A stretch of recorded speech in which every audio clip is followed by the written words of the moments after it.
কত সুন্দর বিশাল বড় একটা ক্ষেত। 60 শতাংশ, 30 শতাংশ এককানি, তো 60 শতাংশ ক্ষেতটা পুরোটা ক্ষেত। ওই যে আমাদের চয়ের পুকুরটা দেখা যাইতেছে। তো এখানে একটা বিশাল বড় একটা পুকুর আছে আমাদের। বিয়স, আসসালামু আলাইকুম।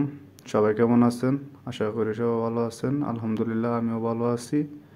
তো এটা একটা ধান ক্ষেতের জমি। তো 30 শতকে এককানি আমাদের এদিকে বলে। তো দুই কানির কোটা, দুই কানি ক্ষেত্রা 60 শতাংশ। তো আমার চাচা ধান ক্ষেত্রা রোপণ করছে। তো অধিক ফলন হয়েছে, মাশাল্লাহ ভালো ফলন হয়েছে।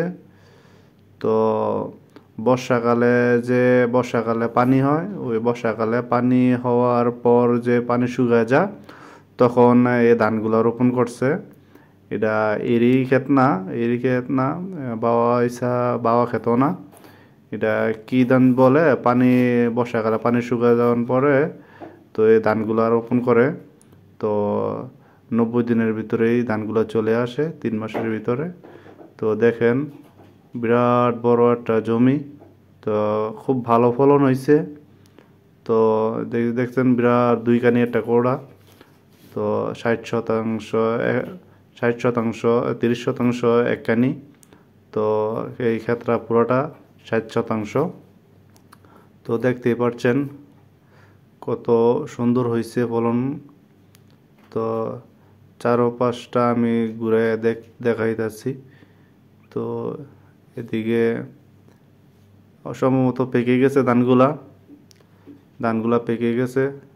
এই 2-3 দিন পরেই কেটে ফেলবে আমার চাচায়। তো দেখেন কত সুন্দর লাগতেছে। তো আশা করি আপনারাও বসে নেই থেকে, তো যাদের জমি আছে তারা অবশ্যই ধান রোপণ করবেন বসে না থেকে। তো ইনশাআল্লাহ অধিক ফলন পাওয়া যাবে যদি এই কৃষিকাজ করা হয়। তো এই যে দেখতে পারতেছেন কত সুন্দর হয়েছে। তো ভালো ফলন হয়েছে। এই যে, তো জমি বাড়ির নিচে এই ক্ষেত্রা। তো আপনাদেরকে দেখাইতেছি, দেখেন কত সুন্দর। তো বিরাট বড় একটা ক্ষেত, দেখতেছেন। কোনো পানি লাগে না, এই ধান খেতে কোনো পানি লাগে না। পানি ছাড়া ওই ধানগুলো একবার রোপণ করে দিলেই হয়ে যায়। তো একটা আইল আছে মাঝে।